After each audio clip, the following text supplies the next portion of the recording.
Hello students, welcome to simplify boards. आज हम जो हमारा नया सेशन है 2026-27 इसका फर्स्ट चैप्टर जो है साइंस का केमिकल रिएक्शंस एंड इक्वेशंस इसको पढ़ेंगे। तो जो पूरा चैप्टर है हम आज ही इसी वीडियो में सारा चैप्टर कवर कर लेंगे। तो वीडियो को लास्ट तक देखना और आपको पूरे चैप्टर की जो एक्सप्लेनेशन है एक सिंगल वीडियो में ही सारा चैप्टर क्लियर हो जाएगा। तो स्टार्ट करते हैं।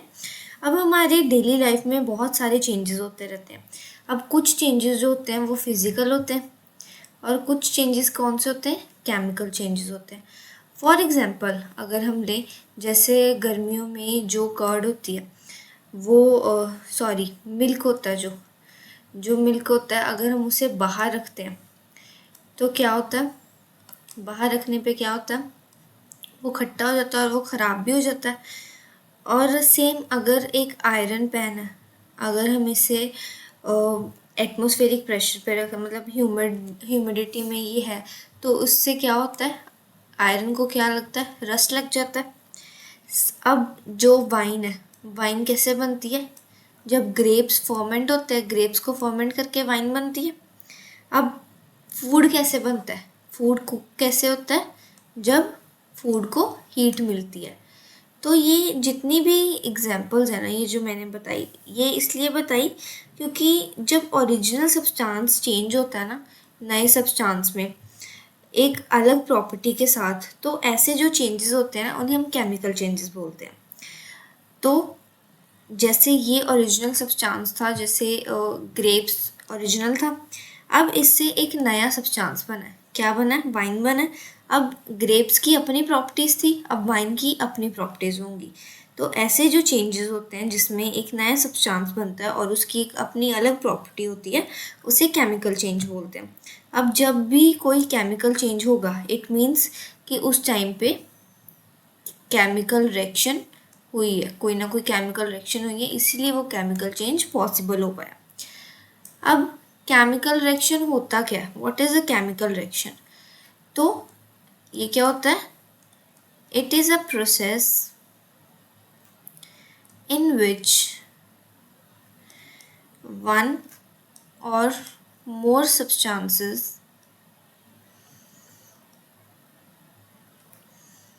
change into new substances with different properties.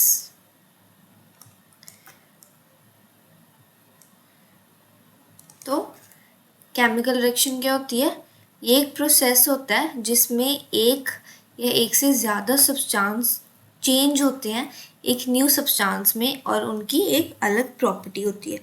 अब जो ओरिजिनल सब्सटेंस होता है ना हमारा, उसे हम क्या बोलते हैं, रिएक्टेंट। क्या बोलते हैं, रिएक्टेंट। और जो हमारा नया सब्सटेंस फॉर्म होता है, जो हमारा न्यू सब्सटेंस फॉर्म होता है, उसे क्या बोलते हैं, प्रोडक्ट। ठीक है। अब एक एग्जांपल लेते हैं, जैसे हमने मान लो एग्जांपल ली कि मैग्नीशियम को अगर हमने बर्न किया हवा में, तो वो ऑक्सीजन के साथ रिएक्ट हुआ और फिर वो क्या बन जाएगा, मैग्नीशियम ऑक्साइड। ठीक है। अब हमें कैसे पता चलता है कि केमिकल रिएक्शन अकर हुई है? अब बहुत सारे साइंस है जहाँ से हमें ये पता चल जाता है कि जो केमिकल रिएक्शन है वो हुई है। फर्स्ट जो चीज़ है जिससे हमें पता चलता है कि केमिकल रिएक्शन हुई है, वो है चेंज इन स्टेट। अब इससे कैसे पता चलता है कि केमिकल रिएक्शन हुई है? जैसे हाइड्रोजन गैस है, जो हाइड्रोजन गैस है जब वो ऑक्सीजन गैस के साथ रिएक्ट करती है तो एक लिक्विड बनता है ना। ये दो गैसेस हैं, हाइड्रोजन भी एक गैस है, ऑक्सीजन भी एक गैस है, H2O। अब जो ये लिक्विड बना है H2O, ये क्या है, वाटर है। तो इसकी स्टेट चेंज हो गई, पहले ये कौन सी स्टेट में था, गैसियस स्टेट में, अब ये कौन सी स्टेट में है, लिक्विड स्टेट में। तो कैसे पता चला, जब उसकी स्टेट चेंज हुई। Second, change in colour. अब हमें कैसे पता चलता है कलर से। अगर जैसे आयरन है, जब आयरन रिएक्ट करेगा ऑक्सीजन के साथ तो क्या बनाएगा, एक रेडिश ब्राउन कलर का रस्ट फॉर्म करेगा, है ना। मतलब जब आयरन को जब जंगाल लगता है, जो रस्ट होती है, जो रस्ट फॉर्म होती है वो रेडिश ब्राउन कलर की होती है। आयरन क्या करता है, ऑक्सीजन के साथ रिएक्ट किया, हवा में जो ह्यूमिडिटी है, जो ऑक्सीजन उसके साथ रिएक्ट करता है और फिर उससे रस्ट बनता है। रस्ट कौन से कलर का है, रेडिश ब्राउन, तो उसका कलर चेंज हो गया, इसका मतलब कोई केमिकल रिएक्शन वहाँ पे अकर हुई है। अब थर्ड कैसे पता चलता है, एवोल्यूशन ऑफ गैस।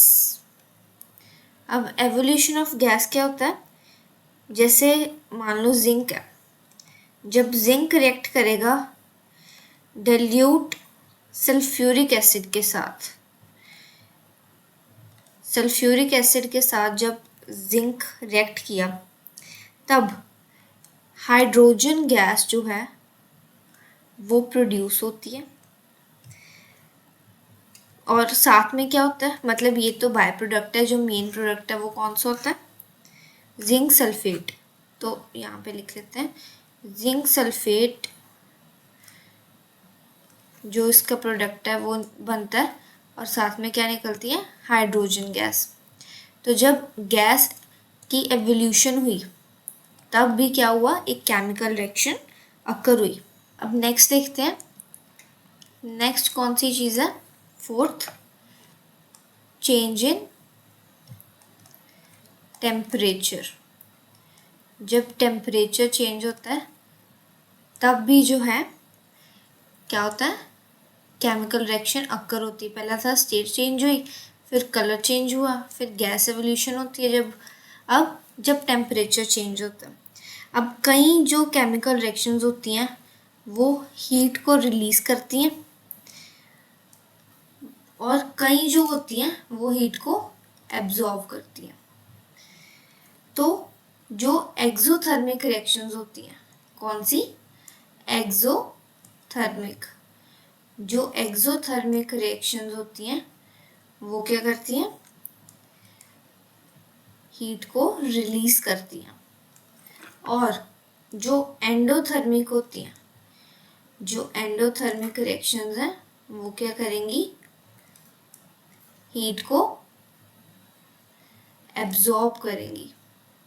ठीक है, एक्सोथर्मिक क्या कर रही है, हीट को रिलीज कर रही है, और एंडोथर्मिक क्या कर रही है, हीट को एब्जॉर्ब कर रही है।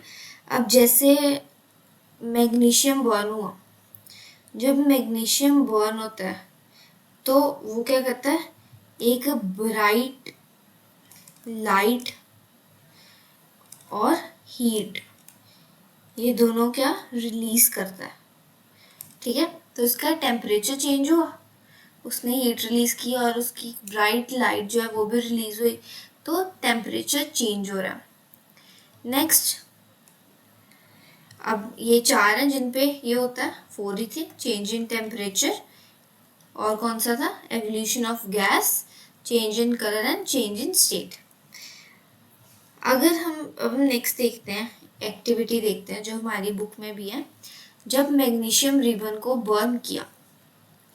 अब यहाँ पे अगर हम देखें तो हमने 3-4 सेंटीमीटर का ये एक मैग्नीशियम रिबन है जो लिया, ठीक है, 3-4 सेंटीमीटर के।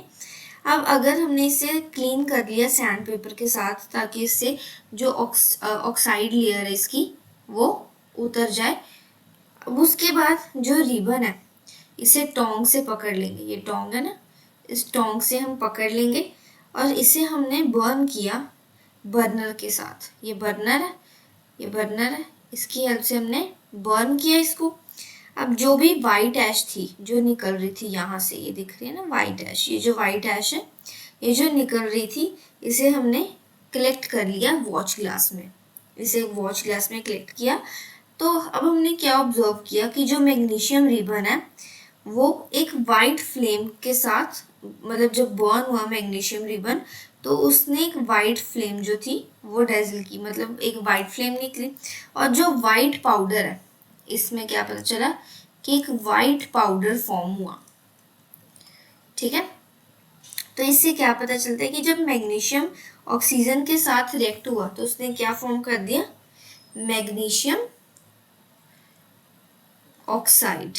जब मैग्नीशियम ऑक्सीजन के साथ रिएक्ट हुआ तो उसने क्या किया, मैग्नीशियम ऑक्साइड। अब अगर हम इसे रिएक्शन की फॉर्म में लिखें तो कैसे लिखेंगे, मैग्नीशियम रिएक्ट किया ऑक्सीजन के साथ और क्या बन गया, मैग्नीशियम ऑक्साइड। ठीक है। अब ये केमिकल रिएक्शन कैसे है, क्योंकि इसमें एक नया सब्सटेंस फॉर्म हुआ तो ये केमिकल रिएक्शन हुई। अब एक और एक्टिविटी जो हमारी बुक में है, reaction between zinc and dilute sulphuric acid. अब हमने कुछ जिंक के ग्रेन्यूल्स जो हैं, यहाँ पे ये जिंक ग्रेन्यूल्स है ना, ये जो जिंक ग्रेन्यूल्स है ये हमने टेस्ट ट्यूब में ले लिए। अब इसमें हमने डाइल्यूट सल्फ्यूरिक एसिड डाला, ये जो लिक्विड है हमने डाइल्यूट सल्फ्यूरिक एसिड डाला। अब हमने इसे डाल के क्या ऑब्जर्व किया कि जो हाइड्रोजन गैस के बबल्स है ना, ये जो हाइड्रोजन गैस यहाँ से जा रही है, जो हाइड्रोजन गैस के बबल्स है वो प्रोड्यूस हुए। और जो टेस्ट ट्यूब है, अगर हम ये टेस्ट ट्यूब को हाथ लगाएंगे ना तो ये हल्की सी गर्म होगी, तो टेस्ट ट्यूब क्या गर्म हो जाती है। तो अगर हम इसे रिएक्शन की फॉर्म में देखें तो रिएक्शन की फॉर्म में कैसा होगा, जिंक किसके साथ रिएक्ट किया, डाइल्यूट सल्फ्यूरिक एसिड H2SO4, और वो क्या बना, जिंक सल्फेट और हाइड्रोजन गैस रिलीज हुई। अब इससे कंक्लूजन क्या निकला कि जो हाइड्रोजन गैस है ये प्रोड्यूस हुई है, ये शो करते हुए कि जो केमिकल रिएक्शन है वो अकर हुई है यहाँ पे। ठीक है। अब नेक्स्ट देखते हैं केमिकल इक्वेशन। अब केमिकल इक्वेशन क्या होता है, हमने पीछे केमिकल रिएक्शन पढ़ा है, और अगर हम केमिकल इक्वेशन देखें तो वो क्या होता है। अब जैसे हमने पीछे एक्टिविटी की थी यहाँ पे, जब हमने मैग्नीशियम रिबन को बर्न किया था, तो जब मैग्नीशियम बर्न होता है ऑक्सीजन में तो वो मैग्नीशियम ऑक्साइड बनाता है। बट अगर हम इस केमिकल रिएक्शन को सेंटेंस की फॉर्म में लिखेंगे तो ये बहुत बड़ा होगा। जैसे अगर हम लिखें कि मैग्नीशियम और प्लस ऑक्सीजन और ये बना रहा है मैग्नीशियम ऑक्साइड, तो ये क्या है, बहुत बड़ा ना, बहुत टाइम कंज्यूमिंग भी है और बहुत बड़ा भी है। तो उसके लिए फिर हमने क्या यूज़ किया, एक ईजियर और शॉर्टर वे यूज़ किया, केमिकल इक्वेशन। केमिकल इक्वेशन में हम उसे एक शॉर्टर वे में लिखते हैं। अब शॉर्टर वे जैसे हम क्या करते हैं, शॉर्टर वे में लिखने के लिए उसके सिंबल्स यूज़ कर रहे हैं। मैग्नीशियम के साथ ऑक्सीजन रिएक्ट किया तो हमने क्या किया, मैग्नीशियम ऑक्साइड बना, तो इसे हमने एक शॉर्टर वे में लिखा और क्लियरर वे में लिखा। ठीक है। अब नेक्स्ट देखते हैं वर्ड इक्वेशन। अब वर्ड इक्वेशन क्या होता है, जैसे वही मैग्नीशियम और ऑक्साइड की अगर हम ले तो मैग्नीशियम प्लस ऑक्साइड बनता है। अब वर्ड इक्वेशन में क्या, मैग्नीशियम है, ऑक्सीजन है, उसने क्या किया, मैग्नीशियम ऑक्साइड बनाया।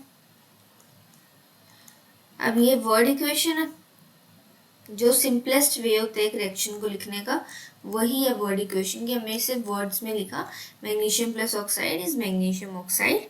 अब मैग्नीशियम और ऑक्सीजन क्या है, ये क्या है, ये हैं वो सब्सटेंसेस जो रिएक्ट कर रहे हैं, तो इन्हें क्या बोलते हैं, रिएक्टेंट्स। और जो सब्सटेंस फॉर्म हुआ है मैग्नीशियम ऑक्साइड, ये क्या है, प्रोडक्ट। तो रिएक्टेंट से क्या बन रहा है, एक प्रोडक्ट फॉर्म हो रहा है। अब एक बहुत ही इम्पोर्टेंट रूल जो है वर्ड इक्वेशन को लिखने का, वो क्या होता है कि जो रिएक्टेंट्स हैं वो हमेशा लेफ्ट हैंड साइड पे होने चाहिए। ठीक है। रिएक्टेंट्स हमेशा लेफ्ट साइड पे होंगे और प्रोडक्ट्स कौन सी साइड पे होंगे, हमेशा राइट हैंड साइड पे, यहाँ इस साइड पे प्रोडक्ट्स होंगे और इस साइड पे हमेशा रेक्टेंट्स होंगे जो रेक्ट कर रहे हैं। जो प्लस साइन है वो सेपरेट करेगा किसको, अलग अलग रिएक्टेंट्स को या प्रोडक्ट्स को। ठीक है, ये प्लस साइन किस लिए कि ये प्लस साइन क्या कर रहा है, सेपरेट कर रहा है अलग अलग रिएक्टेंट्स को, कि ये दो रिएक्टेंट्स हैं, ये दो रिएक्टेंट्स मिलके एक प्रोडक्ट बना रहे हैं, तो ये प्लस साइन इसे सेपरेट कर रहा है रिएक्टेंट्स को। अब ये जो एरो है, ये एरो क्या शो कर रहा है, डायरेक्शन ऑफ रिएक्शन, कि रिएक्शन किस साइड हुई है, यहाँ से इधर फॉर्म हुई है, तो ये डायरेक्शन शो कर रहा है रिएक्शन की। ठीक है, अब हमें अगर केमिकल इक्वेशन लिखनी है तो हम उसे एक फॉर्मूला के थ्रू कैसे लिख सकते हैं। वर्ड इक्वेशंस जो हैं नो डाउट वो यूज़फुल हैं, बट साइंटिस्ट जो है ना वो केमिकल फॉर्मूला को ज़्यादा प्रेफर करते हैं, क्योंकि वो एक शॉर्टर वे है लिखने का और अच्छा एक प्रिसाइज वे है, जिससे हम अपने इजीली जो है इक्वेशंस को लिख सकते हैं।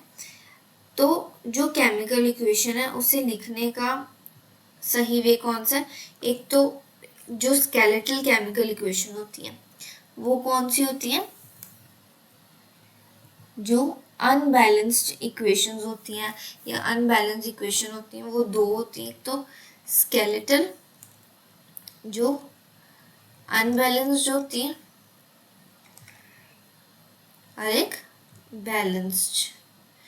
तो ये भी आगे देखते हैं क्या होता है अनबैलेंस्ड और बैलेंस्ड केमिकल इक्वेशंस। अगर हम अभी अनबैलेंस्ड की बात करें, स्केलेटल की बात करें, अब एग्जाम्पल लेते हैं, मैग्नीशियम वाली ही लेते हैं। जब मैग्नीशियम और ऑक्साइड रिएक्ट किए तो मैग्नीशियम ऑक्साइड बना। अब अगर एक मैग्नीशियम ऑक्साइड बना तो अगर हम इसमें एटम्स देखेंगे दोनों साइड, तो इस साइड मैग्नीशियम के कितने एटम हैं, एक, ऑक्सीजन के कितने हैं, दो। बट अगर हम राइट साइड पे देखेंगे तो मैग्नीशियम का भी एक है और ऑक्सीजन का भी एक है। तो ये क्या है, दोनों साइड पे जो एटम्स है वो इक्वल नहीं है। यहाँ पे मैग्नीशियम एक था, यहाँ पे मैग्नीशियम एक है, बट यहाँ पे ऑक्सीजन दो थे और यहाँ पे एक है। तो यहाँ पे दोनों साइड पे जो एटम्स है वो इक्वल नहीं है। तो अगर दोनों साइड पे एटम्स इक्वल नहीं होंगे तो वो इक्वेशन कौन सी होगी, अनबैलेंस्ड केमिकल इक्वेशन, जिसमें दोनों साइड पे एटम्स इक्वल नहीं है। अब बैलेंस्ड इक्वेशन कौन सी होती है, बैलेंस्ड इक्वेशन में क्या होता है, जिसमें दोनों साइड्स पे इक्वल नंबर ऑफ एटम्स हो। ठीक है, अब यही अगर हम ये वाली एग्जांपल लें तो इसमें ये बैलेंस कैसे हो जाएगी, यहाँ पे दो ऑक्सीजन है तो मैं अगर दो मैग्नीशियम ले रही हूँ तो यहाँ पे 2 लगाऊंगी तो दो मैग्नीशियम भी हो गए मेरे पास और दो ऑक्सीजन भी हो गए। यहाँ पे भी दो मैग्नीशियम है, दो ऑक्सीजन है, तो अब मेरे पास दो ही मैग्नीशियम है, इधर रिएक्टेंट में दो ही ऑक्सीजन है और इधर भी मेरे पास दो ही मैग्नीशियम है और दो ही ऑक्सीजन है। ठीक है, तब ये जो रिएक्शन है ये क्या, एक बैलेंस्ड केमिकल इक्वेशन है, क्योंकि अब यहाँ पे रिएक्टेंट और प्रोडक्ट में दोनों साइड पे एटम्स जो हैं वो इक्वल है। अब अगर मैं एग्जांपल लूँ एक जिंक प्लस सल्फ्यूरिक एसिड वाली, तो अगर मैं इसकी वर्ड इक्वेशन देखूंगी, ये इम्पॉर्टेंट है, इससे आपका कंसेप्ट अच्छे से क्लियर होगा, तो वीडियो को स्किप ना करना, वीडियो को प्रॉपर पूरा एंड तक देखना। अब वर्ड इक्वेशन है, अगर मैं इसे वर्ड इक्वेशन की फॉर्म में लिखूं तो कैसे होगा, जिंक जब सल्फ्यूरिक एसिड के साथ रिएक्ट किया तो क्या बना, जिंक सल्फेट और हाइड्रोजन, ये दो चीजें बनी, ये थी वर्ड इक्वेशन। अब अगर मैं इसे केमिकल इक्वेशन की फॉर्म में लिखूं तो वो मैं कैसे लिख सकती हूँ, जिंक रिएक्ट किया सल्फ्यूरिक एसिड के साथ और क्या बना, जिंक सल्फेट और हाइड्रोजन गैस। अब इनमें एटम्स काउंट करते हैं। इस साइड पे जिंक 1 है, हाइड्रोजन 2 है, सल्फर 1 है, ऑक्सीजन 4 है। ठीक है। अब अगर मैं इस साइड देखूंगी, जिंक 1 है, ठीक है, इधर भी 1 था, इधर भी 1 है, सल्फर इधर 1 है, इधर भी 1 था, ठीक है, ऑक्सीजन यहाँ पे 4 है, इधर भी 4 थी, ओके, हाइड्रोजन यहाँ पे 2 है, यहाँ पे भी 2 थी। अब जितने भी एटम्स जो जितने रिएक्टेंट वाली साइड पे हैं उतने ही प्रोडक्ट वाली साइड पे हैं, तो ये क्या, ये एक बैलेंस्ड केमिकल इक्वेशन है जिसमें दोनों साइड पे इक्वल नंबर ऑफ एटम्स है। ठीक है। और अगर मान लो कोई ऐसी एग्जांपल हो जिसमें हमें बैलेंस ना हो, मतलब हमें कैसे बैलेंस करनी है, अगर हमें वो देखना है तो अब देखते हैं कि कैसे हमें केमिकल इक्वेशन को बैलेंस कर सकते हैं। अब हम एक एग्जांपल लेते हैं, iron plus H2 Fe3O4 plus H2। अगर हमने इस इक्वेशन को बैलेंस करना है तो पहले ये जो इक्वेशन है अभी के लिए, ये इक्वेशन क्या है, ये इक्वेशन अभी के लिए स्केलेटल इक्वेशन है। स्केलेटल इक्वेशन क्यों है, क्योंकि स्केलेटल क्या होता है, अनबैलेंस्ड। तो अभी के लिए ये इक्वेशन क्या है, ये अनबैलेंस्ड इक्वेशन है। अब हमने इस इक्वेशन को लिख लिया, ये हमारा स्टेप 1 है, हमने इसको स्केलेटल इक्वेशन को लिख लिया। स्टेप 2 क्या है हमारा, ये हमारा था स्टेप 1, हमने इक्वेशन लिखी। अब हमारा स्टेप 2 क्या, हमने एटम्स को काउंट करना। अगर मैं एटम्स काउंट करूं, इधर कितना, आयरन 1, हाइड्रोजन 2, ऑक्सीजन 1, यहाँ पे आयरन 3, ऑक्सीजन 4 और हाइड्रोजन 2। हाइड्रोजन सेम है बट ऑक्सीजन यहाँ पे 4 है, यहाँ पे 1 है, और आयरन यहाँ पे 1 है, इधर 3 है। अब एटम्स इक्वल नहीं है, तो अब हम पहले क्या करेंगे, पहले हम ऑक्सीजन को बैलेंस करते हैं। ऑक्सीजन इस साइड पे कितने हैं, राइट हैंड साइड पे 4, तो हम यहाँ पे जो वाटर है ना, इसे 4 से मल्टीप्लाई करवा देते हैं। ठीक है, 4 से मल्टीप्लाई करवा दें इधर, तो अगर हम 4 से मल्टीप्लाई करवा देंगे तो अब हमारे पास यहाँ पे 4 ऑक्सीजन है, इधर भी 4 ऑक्सीजन है। अगर हमने मल्टीप्लाई करवा दी तो इक्वेशन कैसी दिखेगी, 4H2O Fe3O4 प्लस H2। ठीक है। अब दोनों साइड पे ऑक्सीजन 4 है। अब हम हाइड्रोजन को बैलेंस करेंगे। अब इस साइड पे हाइड्रोजन कितने हैं, 4 और 2, 4 2 ज़ा 8। यहाँ पे अब हाइड्रोजन कितनी है, इस साइड पे अब हाइड्रोजन है 8, और इस साइड पे कितने हाइड्रोजन 2। अब मेरे को यहाँ पे भी 8 लाना। अब मेरे को अगर यहाँ पे 8 लाना है तो मैं यहाँ 4 से करवा दूँ मल्टीप्लाई, 4 2 ज़ा 8 हो जाएगा। अब मैंने नेक्स्ट स्टेप में क्या किया, हाइड्रोजन बैलेंस की और हाइड्रोजन को 4 से मल्टीप्लाई करवा दिया। अब क्या इक्वेशन बन जाएगी, Fe plus 4H2 Fe3O4 plus 4H2। अब यहाँ पे भी 8 एटम्स है हाइड्रोजन के, यहाँ पे ऑक्सीजन के 4 है, यहाँ पे भी ऑक्सीजन के 4 है। अब क्या बचा, आयरन, यहाँ पे आयरन 1 है, यहाँ पे आयरन 3। अब हम आयरन को बैलेंस करेंगे। अब हमने आयरन को 3 से मल्टीप्लाई करवा देना इधर। अब अगर मैं यहाँ पे आयरन को 3 से मल्टीप्लाई करवा दूंगी तो ऑब्वियस ही बात है, यहाँ पे मेरे पास 3 बन गया, Fe3 ऑलरेडी है, यहाँ पे भी 3 है, यहाँ पे भी 3 है। तो अब ये जो एटम्स जब हम काउंट करेंगे तो इस साइड पे 3 आयरन है, इधर भी 3 आयरन है, यहाँ पे 8 हाइड्रोजन है, यहाँ पे भी 8 हाइड्रोजन है, यहाँ पे 4 ऑक्सीजन है, यहाँ पे भी 4 ऑक्सीजन है। तो अब क्या है, इक्वेशन क्या है, अब बैलेंस्ड है, अब एक बैलेंस्ड केमिकल इक्वेशन है। अब जब ये पूरी इक्वेशन जो है ये बैलेंस हो गई है तो ये जो मेथड है, इस मेथड को हम क्या बोलते हैं, हिट एंड ट्रायल मेथड। क्या बोलते हैं इस मेथड को, हिट एंड ट्रायल मेथड। इस मेथड को यूज करके हमने जो इक्वेशंस है उन्हें बैलेंस किया। ठीक है। अब हमने अगर केमिकल इक्वेशंस जो हैं उनमें अगर हमने फिजिकल स्टेट लिखनी हो कि उस जो इक्वेशन है उसे और क्लियर बनाने के लिए हम सब्सटेंस की फिजिकल स्टेट लिख रहे हैं, तो वो कैसे लिखेंगे? अगर हमने लिखना है कि कोई चीज़ सॉलिड है तो उसे हम कैसे लिखेंगे? एस से डिनोट करके। अगर हमने लिखना लिक्विड है तो एल से डिनोट करके। अगर हमने लिखना है गैस है तो जी से डिनोट करना है ऐसे। और अगर कोई एक्वस सॉल्यूशन है, एक्वस सॉल्यूशन के लिए क्या करेंगे? ए क्यू। ठीक है। अगर मैं एक एग्जांपल ले लूं, 3FeS, वही वाली जो हमने अभी की है, 4H2O, ये गैस है, Fe3O4, ये भी सॉलिड है, 4H2, ये गैस। ठीक है। अब यहाँ पे आयरन क्या है? ये सॉलिड है, एस लिखा, सॉलिड है, H2O गैस है। ये गैस ऐसे है क्योंकि ये एक स्टीम है, तो ये स्टीम है तो ये गैस है। अब आप बोलोगे कि वो H2O है, ये तो वाटर है, तो ये गैस है। क्यों? क्योंकि ये स्टीम है, तो ये गैस है।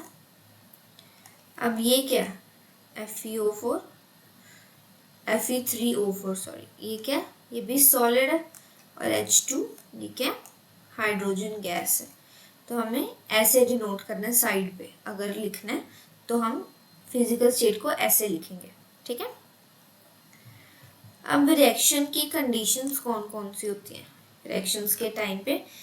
अब रिएक्शंस के लिए कुछ कंडीशंस जो हैं वो बहुत मायने रखती हैं। फर्स्ट, उसका टेम्परेचर।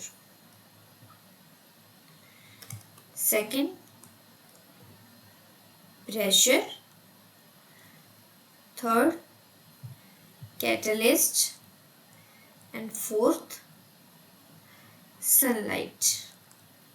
अब ये जो कंडीशंस है, ये कंडीशंस पे जो रिएक्शंस है वो कई बार डिपेंड करती कि रिएक्शन की कंडीशन कैसे है जी। अगर हम एग्जाम्पल लें, बहुत ही फेमस चीज़ जो हम पढ़ते हैं, फोटोसिंथेसिस। अगर मैं इसकी ही एग्जाम्पल लूँ, 6CO2 12H2 in the presence of sunlight and chlorophyll, ये क्या बनता है? C6H12O6 + 6O2। ठीक है। तो इसमें जो रिएक्शन की कंडीशंस क्या है कि टेम्परेचर कैसा है, प्रेशर कैसा पड़ रहा है, कैटलिस्ट क्या है, सनलाइट होनी चाहिए। तो रिएक्शन की कंडीशंस जो है कुछ इन चीज़ों पे भी डिपेंड करती है। अब next, types of chemical reaction. अब रिएक्शन की, केमिकल रिएक्शन की कौन कौन सी टाइप्स जो हैं वो होती हैं। अब एक केमिकल रिएक्शन के टाइम पे एक साइड के जो एलिमेंट्स हैं, मतलब एटम्स हैं जो एक साइड के, एक एलिमेंट के, वो चेंज नहीं होते दूसरे एलिमेंट के एटम्स में। मतलब एटम्स ना तो सडनली डिसअपेयर होते हैं, ना ही सडनली अपेयर होते हैं। जो होता है वो क्या होता है कि जो ओल्ड केमिकल बॉन्ड होता है केमिकल रिएक्शन में, जो पुराना केमिकल बॉन्ड होता है वो ब्रेक होता है और नया केमिकल बॉन्ड जो है वो फॉर्म होता है। जब पिछला टूटा तो एक नया केमिकल बॉन्ड फॉर्म होता है। अब इन जो ये जो रिएक्टेंट्स और प्रोडक्ट्स हैं ये कैसे वर्क करते हैं, इस पे जो इसकी टाइप्स है वो कौन कौन सी है, केमिकल रिएक्शन की टाइप्स कौन कौन सी है? फर्स्ट है कॉम्बिनेशन रिएक्शन, सेकंड है decomposition reaction, third है displacement reaction, fourth है डबल डिस्प्लेसमेंट रिएक्शन,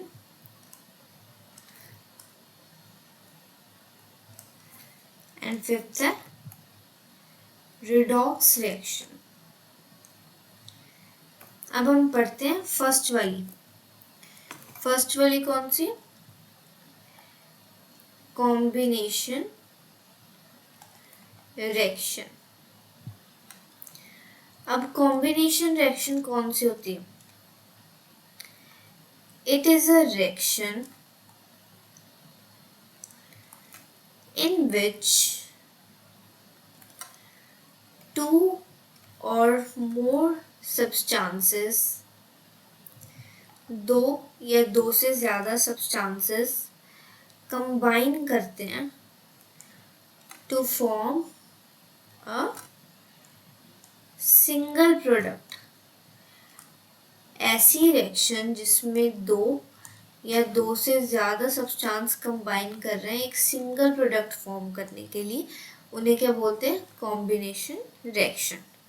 अगर हम इसकी जनरल फॉर्म देखें तो इसकी जनरल फॉर्म क्या है? दो या दो से ज़्यादा रिएक्टेंट्स कंबाइन कर रहे हैं एक सिंगल प्रोडक्ट फॉर्म करने के लिए। ठीक है, अब एक एक्टिविटी देखते हैं। कैल्शियम ऑक्साइड जब वाटर से रिएक्ट करती है तब कैसा होता है। अब हमने एक small amount of calcium oxide जो है वो ले ली। अब हमने इसमें स्लोली पानी डाला। जब हम इसमें स्लोली पानी डालेंगे तो हम बीकर को जब देखेंगे या हाथ लगाएंगे तो जो ये बीकर है ये गर्म हो जाएगा, ये बीकर गर्म हो जाएगा। अब जब बीकर वार्म हो रहा है, मतलब जो कैल्शियम ऑक्साइड है वो वाटर के साथ जब रिएक्ट की तो उसने क्या बनाया? Calcium hydroxide. मतलब कैल्शियम ऑक्साइड जब रिएक्ट की वाटर के साथ तो उसने क्या फॉर्म किया? Calcium hydroxide. ठीक है, और जो कैल्शियम हाइड्रोक्साइड है वो क्या है? वो है स्लेक्ड लाइम। क्या है? Slaked lime. अगर हम इसकी रिएक्शन देखें तो इसकी रिएक्शन कैसी है? कैल्शियम ऑक्साइड रिएक्ट किया वाटर के साथ। अब हमने इसकी स्टेट्स भी तो लिखनी है। H2 लिक्विड, ये सॉलिड है। अब ये क्या फॉर्म किया? कैल्शियम हाइड्रोक्साइड, ये क्या? एक्वस सॉल्यूशन है। और साथ में हीट प्रोड्यूस हुई क्योंकि ये बीकर गर्म हो गया ना जब हमने हाथ लगाया, हीट प्रोड्यूस हुई। अब ये जो कैल्शियम ऑक्साइड है ये वैसे क्या होता है? ये क्विक लाइम होती है। तो जो क्विक लाइम है जब वाटर के साथ रिएक्ट की तो उसने क्या फॉर्म किया? Slaked lime. कैल्शियम हाइड्रोक्साइड क्या है? स्लेक्ड लाइम है। तो उसने क्विक लाइम ने वाटर के साथ रिएक्ट करके स्लेक्ड लाइम जो है वो प्रोड्यूस की। अब ये रिएक्शन जो है इसमें हीट रिलीज हुई है, तो ये रिएक्शन कौन सी बनी? ये बनी एक्सोथर्मिक रिएक्शन। ठीक है, अब एक्सोथर्मिक रिएक्शन क्या होता है? हमने पढ़ा था ना, reactions in which heat is released, वो रिएक्शन जिनमें हीट रिलीज होती है along with the formation of products are called exothermic reactions। वो रिएक्शंस जिनमें हीट रिलीज होती है with the formation of products, जिसमें प्रोडक्ट्स की फॉर्मेशन के साथ साथ हीट रिलीज हो रही है, उसे क्या बोलते हैं? Exothermic reactions. ठीक है, अब अगर हम उसकी एग्जांपल्स देखें कॉम्बिनेशन रिएक्शन की, तो कॉम्बिनेशन रिएक्शन की एग्जाम्पल्स कौन कौन सी आती हैं। फर्स्ट जैसे ले लो बर्निंग ऑफ कोल, तो इसकी एग्जाम्पल कैसे आएगी। कार्बन जो कि सॉलिड फॉर्म में है, जब रिएक्ट करेगा ऑक्सीजन के साथ तो कार्बन डाइऑक्साइड बन जाएगा जो एक गैस है, ठीक है। सेकेंड एग्जाम्पल अगर हम देखें, फॉर्मेशन ऑफ वाटर,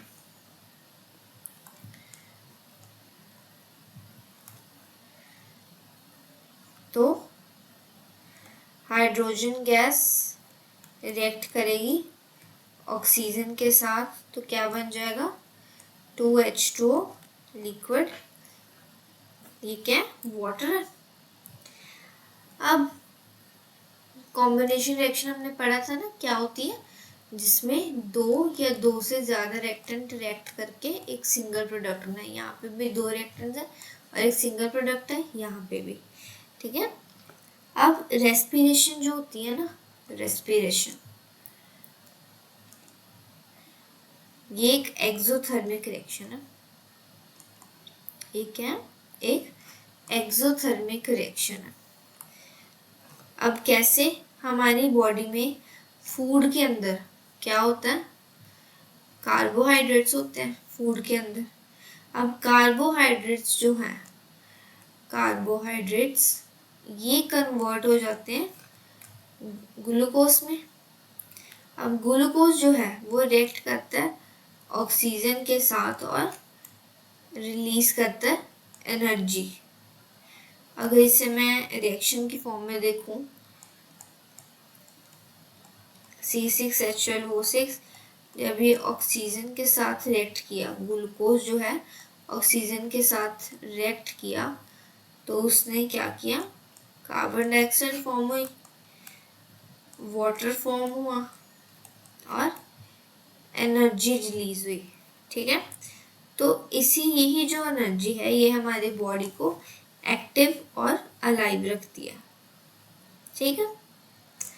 अब एक और देखते हैं, white washing reaction. White washing reaction क्या होता है।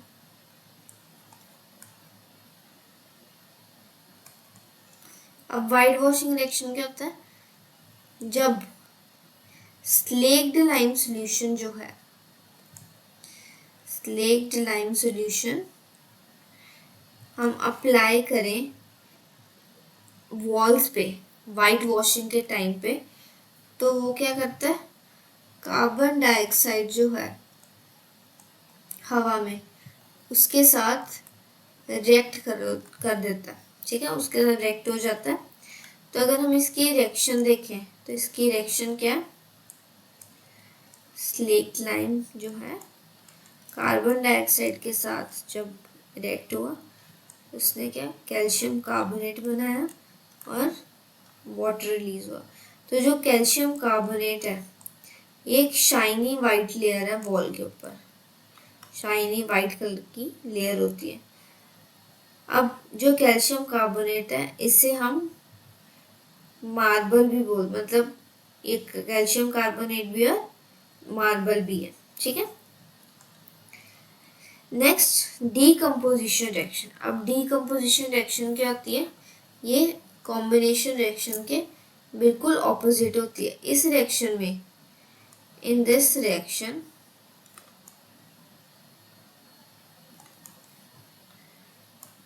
अ सिंगल कंपाउंड, एक सिंगल कंपाउंड ही जो होता है वो ब्रेक होता है into two or more simpler substances। तो इसमें क्या हुआ, एक सिंगल कंपाउंड ब्रेक हुआ दो या दो से ज़्यादा सब्सटेंसेस में। इसकी अगर मैं जनरल फॉर्म देखूँ तो एक सिंगल सब्सटेंस कन्वर्ट हुआ दो या दो से ज़्यादा सब्सटेंसेस में। अब ये जो है, इन रिएक्शंस को यूजली एनर्जी चाहिए होती है, और इन द फॉर्म ऑफ, कौन सी फॉर्म्स में इन्हें एनर्जी चाहिए होती है, इन्हें हीट चाहिए होता है, लाइट चाहिए होती है, इलेक्ट्रिसिटी चाहिए होती है। तो इनके लिए एनर्जी बहुत ज़रूरी है। नेक्स्ट देखते हैं, एक्टिविटी है जैसे हीटिंग फेरस सल्फेट। अगर हम फेरस सल्फेट को हीट करेंगे तो क्या होगा, अब हमने कुछ क्रिस्टल्स जो हैं फेरस सल्फेट के वो ले लिए बॉइलिंग ट्यूब में। अब हमने इस बॉइलिंग ट्यूब को हीट किया जब, तो अब हमने क्या ऑब्जर्व किया कि जो ग्रीन क्रिस्टल्स हैं, जो ग्रीन क्रिस्टल्स थे उसमें, वो green crystals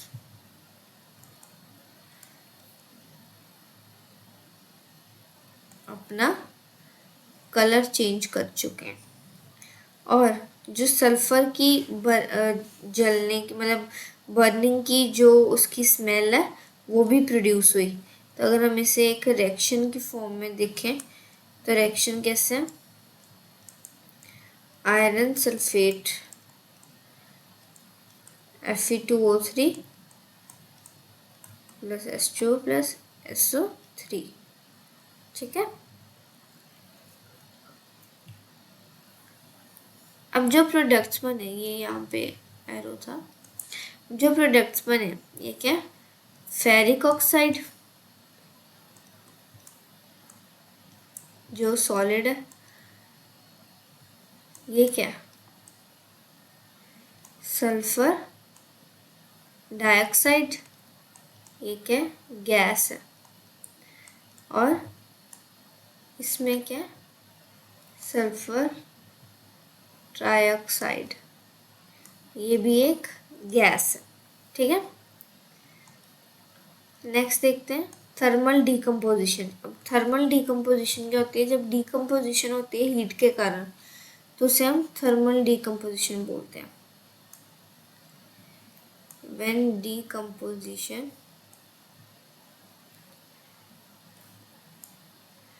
happens due to heat, then उसे क्या बोलते हैं,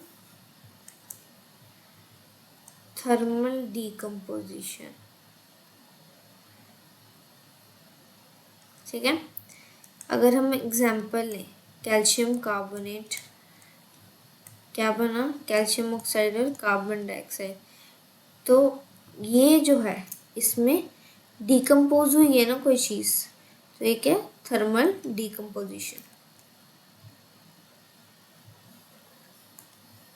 अब अगर नेक्स्ट देखें एक्टिविटी जो हमारी बुक में भी है, अगर हमने लेड नाइट्रेट को हीट किया, ये लेड नाइट्रेट है, इसे हमने हीट किया, तो ब्राउन फ्यूम्स जो हैं नाइट्रोजन ऑक्साइड के वो प्रोड्यूस होंगे। मतलब नाइट्रोजन ऑक्साइड के जो ब्राउन फ्यूम्स हैं वो प्रोड्यूस होंगे। अब फॉर एग्जांपल रिएक्शन जैसे NO3 2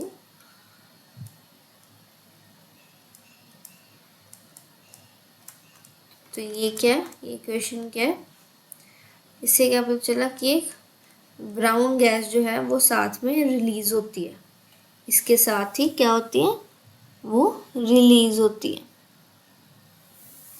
अब फोटोकेमिकल डिकम्पोजिशन क्या होता है, फोटोकेमिकल डिकम्पोजिशन अब वो होती क्या, कई डिकम्पोजिशन रिएक्शंस होती हैं जो लाइट एनर्जी की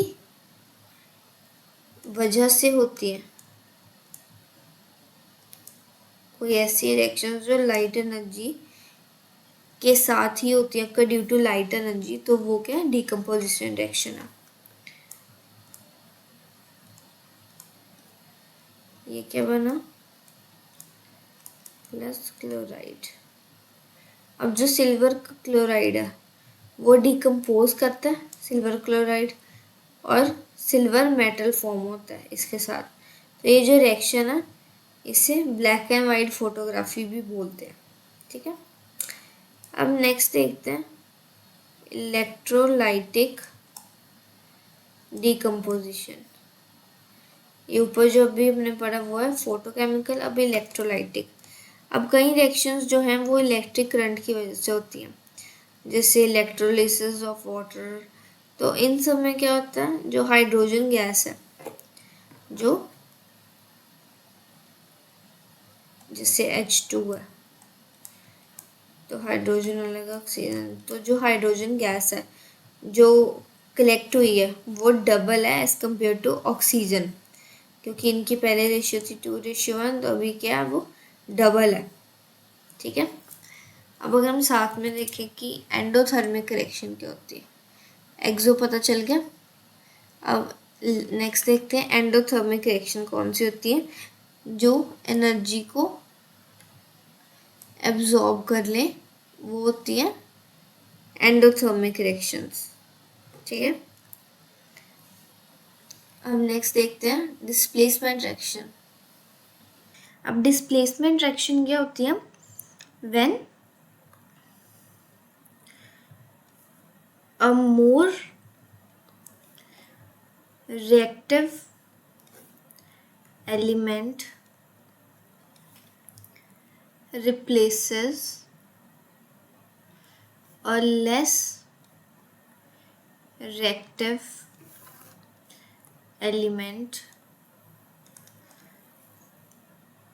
from its compound, तो वो क्या होती है, डिस्प्लेसमेंट रिएक्शन। अब अगर हम एग्जांपल देखें, एक एक्टिविटी देखें, आयरन और कॉपर सल्फेट। अब हमने कॉपर सल्फेट जो है, यहाँ पे कॉपर सल्फेट का सॉल्यूशन इस टेस्ट ट्यूब में ले लिया। अब हमने इसमें आयरन नेल्स डाल दी, ये आयरन नेल्स हमने इसमें डाल दिए।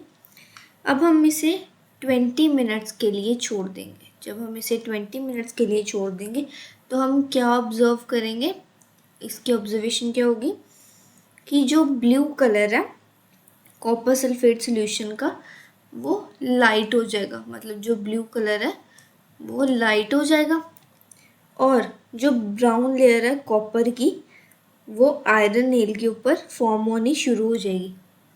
एक ब्राउन लेयर जो है कॉपर की वो आयरन नेल के ऊपर फॉर्म होनी शुरू हो जाएगी। ठीक है। अब इसकी अगर मैं रिएक्शन देखूं तो इसकी रिएक्शन कैसी है, आयरन प्लस कॉपर सल्फेट क्या बन गया, आयरन सल्फेट और कॉपर। आयरन ने क्या किया, डिस्प्लेस कर दिया कॉपर को, और खुद कॉपर आयरन मतलब कॉपर सल्फेट से डिस्प्लेस करके कॉपर को खुद क्या बन गया, आयरन सल्फेट। तो इसमें क्या हुआ, मोर रिएक्टिव एलिमेंट ने क्या किया, लेस रिएक्टिव एलिमेंट को डिस्प्लेस कर दिया। ठीक है। अब नेक्स्ट देखते हैं डबल डिस्प्लेसमेंट रिएक्शन। अब डबल डिस्प्लेसमेंट रिएक्शन क्या होती है, जिसमें दो कंपाउंड एक्सचेंज करते हैं। दिस इज द रिएक्शन या double displacement reaction occurs. This occurs when two compounds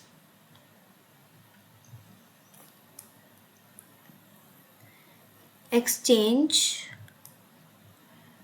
their ions to form two new compounds. तो इसमें क्या होता है, दो कंपाउंड्स जो हैं वो एक्सचेंज करते हैं अपने आयंस और न्यू कंपाउंड्स बनते हैं, मतलब इसके साथ रिएक्ट करता है ये इसके साथ। अब अगर हम एग्जांपल देखें एक्टिविटी सोडियम सल्फेट और बेरियम क्लोराइड की, तो हमने सोडियम सल्फेट सॉल्यूशन ले लिया, इसमें सोडियम सल्फेट सॉल्यूशन इस टेस्ट ट्यूब में लिया और बेरियम क्लोराइड सॉल्यूशन इस ट्यूब में लिया। अब अगर हम दोनों को मिक्स कर देंगे तो हम क्या ऑब्जर्व करेंगे, एक वाइट इनसॉल्युबल सब्सटेंस जो है वो फॉर्म हो जाएगा। और ये जो सब्सटेंस होगा इसे क्या बोलेंगे? प्रेसिपिटेट। ठीक है।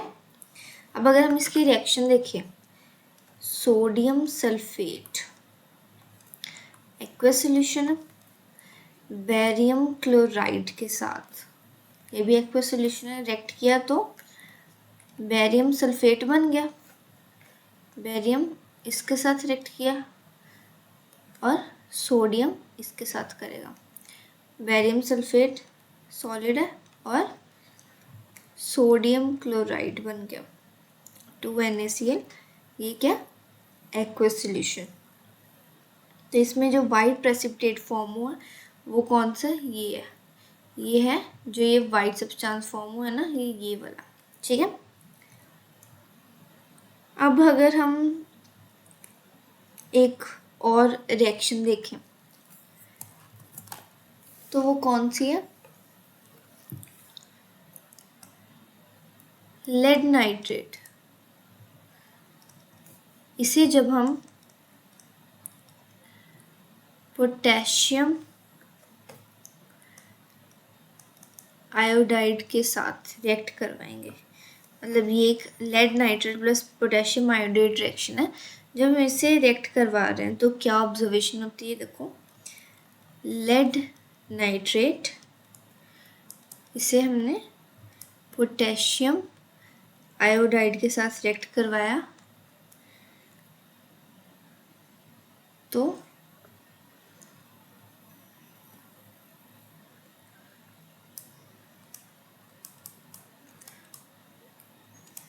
येलो प्रेसिपिटेट जो है लेड आयोडाइड का, येलो प्रेसिपिटेट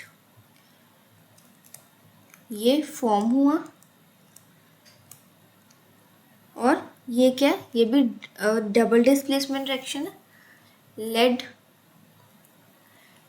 आयोडाइड और पोटेशियम इसके साथ रिएक्ट कर गया, तो ये भी डबल डिस्प्लेसमेंट रिएक्शन है।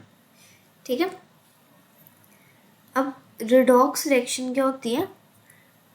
रिडॉक्स रिएक्शंस वो वाली होती हैं जिनमें जो एक मिनट यहाँ लिख लेते हैं पहले, रिडॉक्स रिएक्शंस। अब रिडॉक्स रिएक्शंस कौन सी होती हैं? जिनमें ऑक्सीडेशन और रिडक्शन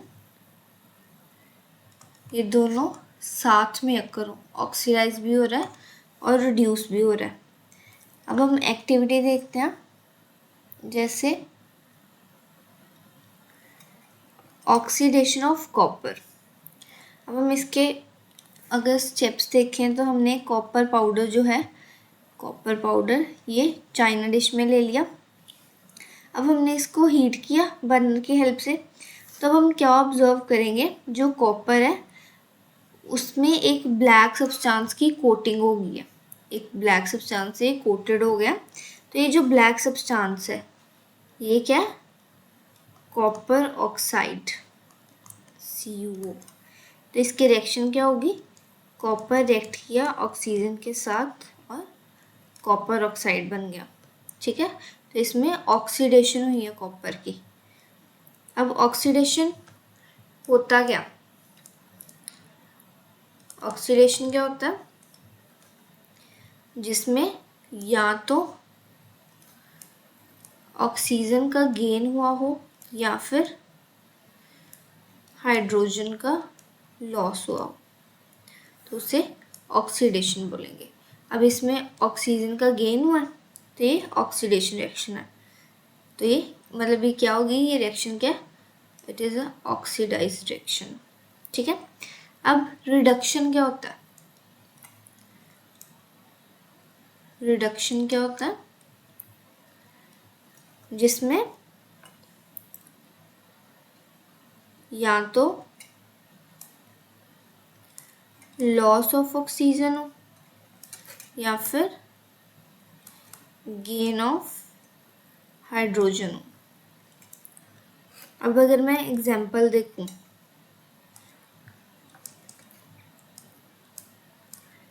तो ये क्या है, कॉपर प्लस H2।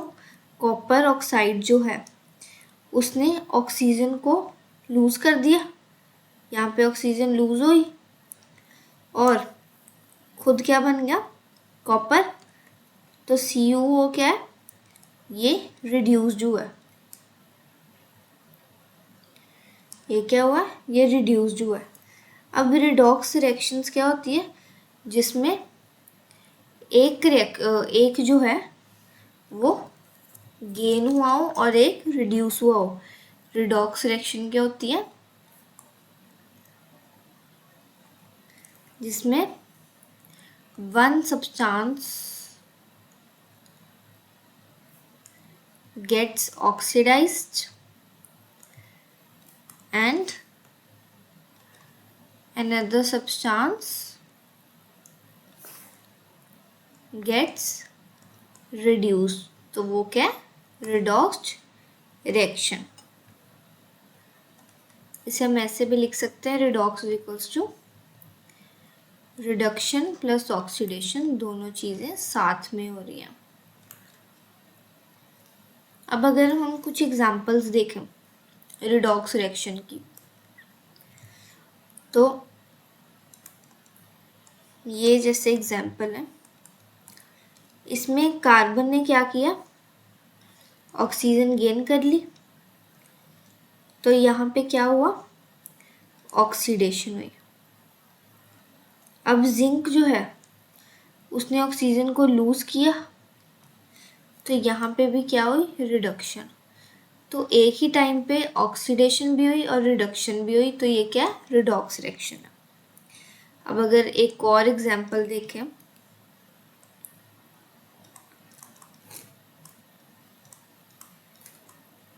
अब इसमें क्या हो रहा है,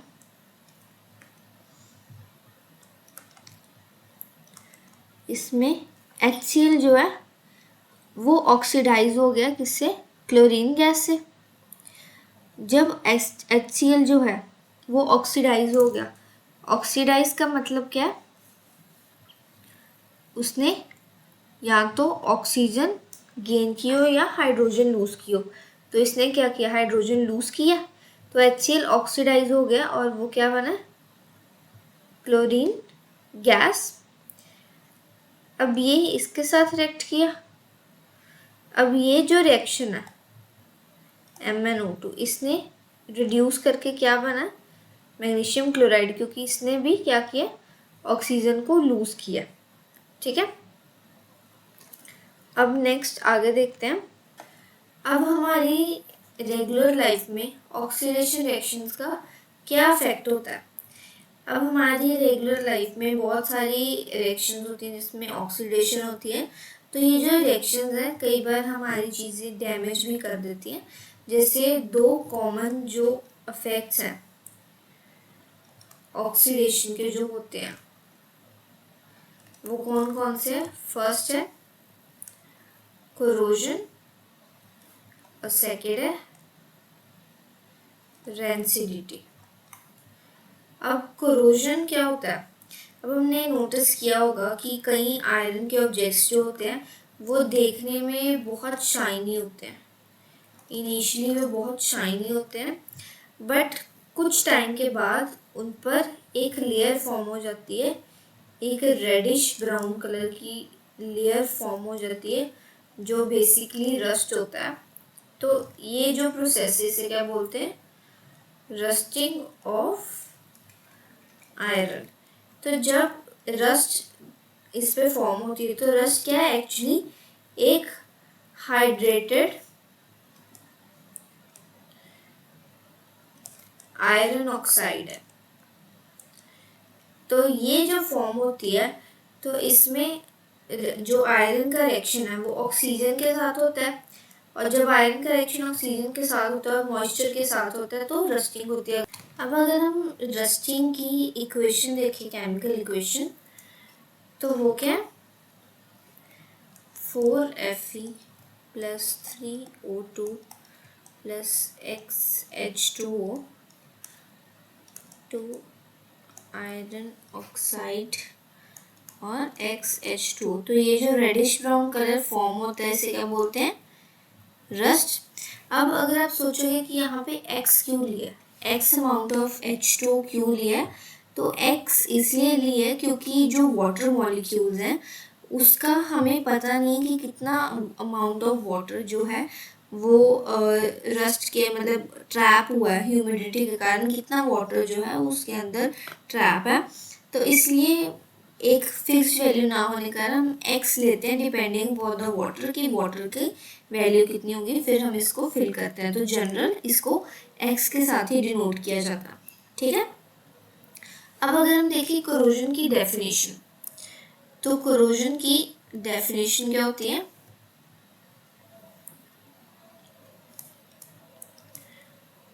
It is the process in which metals slowly get damaged when they react with substances present in environment such as moisture, oxygen, acids and pollutants। अब कोरोजन क्या होता है? ये एक प्रोसेस है जिसमें मेटल्स स्लोली धीरे धीरे करके डैमेज होना शुरू हो जाते हैं जब वो उन सब्सटेंसेस के साथ रिएक्शन में आते हैं एनवायरनमेंट में जो उन्हें डैमेज करते हैं, जैसे मॉइस्चर के साथ रिएक्शन में आए, ऑक्सीजन के साथ या एसिड या पोल्यूटेंट्स, तो इसकी वजह से वो धीरे धीरे डैमेज होना शुरू हो जाते हैं। तो वो जो मेटल्स डैमेज होते हैं इनके कारण उन्हें क्या बोलते हैं? करोजन। अब एग्जाम्पल्स क्या है करोजन की? एक तो रस्टिंग ऑफ आयरन, जब आयरन को जंगाल लगता है तो आयरन रिएक्ट करता है ऑक्सीजन के साथ और मॉइस्चर के साथ और रस्ट फॉर्म हो जाती है। टार्निशिंग ऑफ सिल्वर, जो भी सिल्वर होता है वो क्या करता है? फेड होना शुरू हो जाता है ना टाइम के साथ। सिल्वर क्या करता है फिर? जो सल्फर कंपाउंड्स होते हैं हवा में उसके साथ रिएक्ट करके सिल्वर सल्फाइड बना देता है। सिल्वर सल्फाइड जब फॉर्म हो जाता है तो एक ब्लैक कोटिंग की तरह वो दिखता है, इसलिए जो पुरानी सिल्वर ज्वेलरी होती है वो बहुत ब्लैक ब्लैक दिखती है। Third, corrosion of copper. अब कॉपर जब रिएक्ट करता है कार्बन डाइऑक्साइड के साथ, ऑक्सीजन और वाटर के साथ, तो वो एक ग्रीन लेयर फॉर्म कर देता है ऑफ कॉपर कार्बोनेट। तो ये कॉपर कार्बोनेट की एक ग्रीन लेयर को फॉर्म कर देगा। जैसे मतलब जो कई कई पुराने कॉपर के स्टैचूज जो होते हैं ना, तो अगर आप उन्हें देखोगे तो वो ग्रीन कलर के टर्न हो जाते हैं टाइम के साथ। क्यों? क्योंकि कॉपर की कोरोजन हो जाती है। अब कोरोजन के कारण क्या क्या जो प्रॉब्लम्स हैं वो फेस करनी पड़ती हैं। तो जब मेटल्स जो हैं जो ख़राब हो जाते हैं, तो फिर जैसे कार्स हैं, कार्स भी कोरोजन के कारण ख़राब हो जाती हैं। अगर मेटल ख़राब हो रहा है, कार्स में मेटल होता है तो वो ख़राब हो रही हैं। ब्रिज और क्या आयरन की जो रेलिंग्स होती हैं, जो आयरन की रेलिंग्स बनवाई होती है घर में, वो ख़राब हो जाती हैं, या शिप्स हैं या कोई पाइप लाइन्स हैं। तो इन सब चीज़ों के कारण मेटल्स जो हैं उनको अफेक्ट होता है। तो इन सब चीज़ों के लिए हर साल एक बहुत हाई अमाउंट ऑफ मनी जो है इन्हें रिपेयर करने के लिए या फिर रिप्लेस करने के लिए खर्च की जाती है। अब रेंसिडिटी क्या होता है? रेंसिडिटी क्या होता है? अब अगर आप कभी भी स्मेल अगर देखोगे पुराने स्टेल फूड की, पुराने खाने की, तो जो फूड है उसमें एक बैड स्मेल या टेस्ट आ जाती है। बहुत पुराना अगर जैसे मान लो 20 दिन पुराना अगर आप खाने की स्मेल करोगे तो एक बहुत ही बैड स्मेल और बैड टेस्ट होता है। तो वो क्या है, वो रेंसिडिटी है। रेंसिडिटी होता क्या है, it is a process in which fats and oils get oxidized, causing food to smell and taste unpleasant. ये कब होता है, जब हम फूड को हवा में ज़्यादा देर के लिए रख दें, तब ऐसा होता है कि हमने खाना ऐसे छोड़ दिया ज़्यादा दिन तक, काफ़ी दिन तक खाने को मतलब देखा भी नहीं, वो पड़ा रहा, तो उसके कारण वो क्या होता है, रेंसिडिटी होती है। अब ये क्या था, ये प्रोसेस था जिसमें फैट्स और ऑयल्स जो है वो ऑक्सीडाइज हो जाते हैं। ऑक्सीडाइज होने के बाद फूड जो है वो बहुत ही अनप्लीजेंट, बहुत ही गंदा स्मेल करता है और बहुत ही गंदा टेस्ट आता है। अब जैसे अगर हम एग्जांपल्स देखें तो जो पुराने पोटैटो चिप्स होते हैं उनकी स्मेल बैड हो जाती है।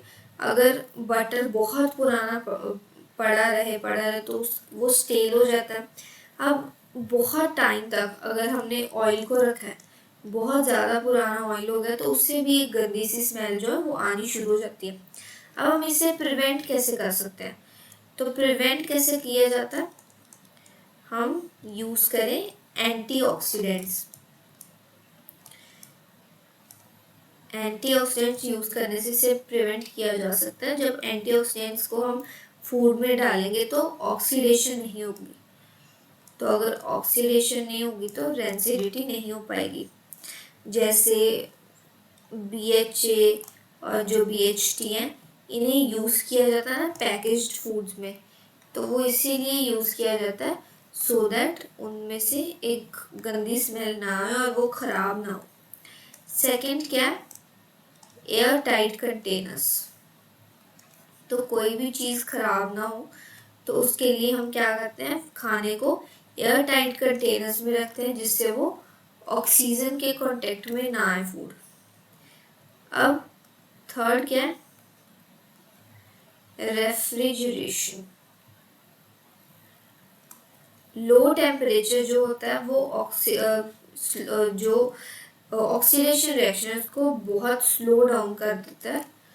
तो हमें क्या करना चाहिए, लो टेम्परेचर मतलब रेफ्रिजरेट में अगर हम फ्रिज में रखेंगे तो फिर भी जो खाना है वो ख़राब नहीं होगा।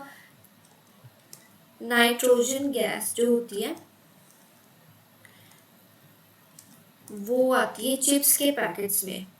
तो जो चिप्स के पैकेट्स अगर हम देखते हैं कि वो बहुत ज़्यादा फिल्ड होते हैं ना, अगर हम उन्हें खोलते हैं तो आधा तो खाली होता है, उसमें गैस ही होती है। तो वो जो गैस होती है वो क्या होती है, नाइट्रोजन गैस होती है। अब नाइट्रोजन जो है वो चिप्स का जो ऑयल है उसे ख़राब होने से बचाता है और उसे ज़्यादा देर तक फ्रेश रखता है। ठीक है, तो ये हमारा पूरा चैप्टर था। आई होप कि आपको पूरे चैप्टर की एक्सप्लेनेशन समझ आई होगी, आपको पूरा चैप्टर इसी एक वीडियो में सारा समझ आ गया होगा। तो अगर आपको वीडियो पसंद आई और आपको चैप्टर समझ आया तो वीडियो को लाइक करना, कमेंट में बताना कि आपको चैप्टर की एक्सप्लेनेशन कैसे लगी, वीडियो को शेयर करना अपने फ्रेंड्स के साथ और चैनल को सब्सक्राइब करना। बाकी के जो चैप्टर्स हैं जो आगे हम करेंगे उसकी प्लेलिस्ट चैनल पे होगी और ये वाला जो चैप्टर है उसे भी मैं उस प्लेलिस्ट में डाल दूँगी, तो आप वहाँ से जाके चैप्टर को ज़रूर चेक करना और आगे के चैप्टर्स को भी वहाँ से पढ़ना। तब तक के लिए थैंक्स फॉर वॉचिंग।